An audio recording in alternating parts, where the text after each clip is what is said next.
This is your Armchair Detective, and today I'd like to tell you about the case of the fatal fall. Inspector Austin of Scotland Yard was having a well-earned holiday, so he decided to pay a surprise call on his friend, Professor Cox, at Milton Manor. There he was dismayed to find his friend seriously ill, so ill, in fact, that the professor had not been able to leave his upstairs bedroom for several months. Now, it seems that Cox was a widower and was being cared for by Nurse Mary Robson, an efficient type of lass in her early 30s.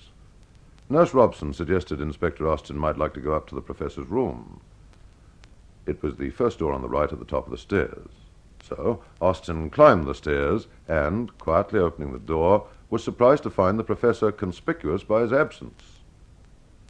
The inspector's trained eye took in the room quickly, but nothing seemed out of place. Obeying a sudden hunch, Austin strode to the window, opened it, and peered out. Directly below lay the body of his friend, sprawled in a heap on a narrow concrete path. Rushing down the stairs, Austin found nothing could be done to help Professor Cox. He was dead.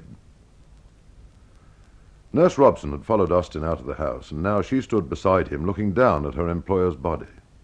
"This is dreadful," she said in a distressed voice. "When poor Godfrey finds out, he'll be heartbroken." Godfrey Goodrich, incidentally, was the late professor's nephew, and he had gone to the village for supplies just over an hour ago. When he arrived home some 15 minutes later, Austin had to break the sad news of his uncle's death. The young man looked stunned and incredulous. "But I can't believe it," he said.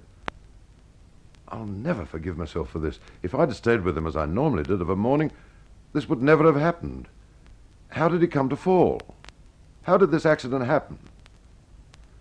"It wasn't an accident, Mr. Goodrich," Inspector Austin said grimly. "It was murder, and you know it. You deliberately murdered your uncle by pushing him out of the window." Well, why was Inspector Austin so certain Professor Cox had been murdered, and how did he know that Godfrey Goodrich was the guilty party?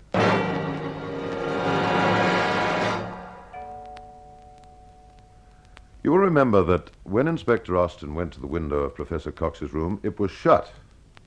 If it had been an accident or suicide, the window would obviously have been open. So Austin knew this was a case of murder, and when Goodrich said, "How did he come to fall?" the inspector knew he was the murderer, because Austin had said absolutely nothing about a fall. The motive? Well, as it turned out, the dead man and his nephew had quarreled, and the old man had threatened to cut his nephew out of his will. To prevent this, the callous young man had pushed his uncle to his death. On the 19th of March, 1939, the public hangman retaliated by saying to it that Godfrey Goodrich had a similarly fatal fall.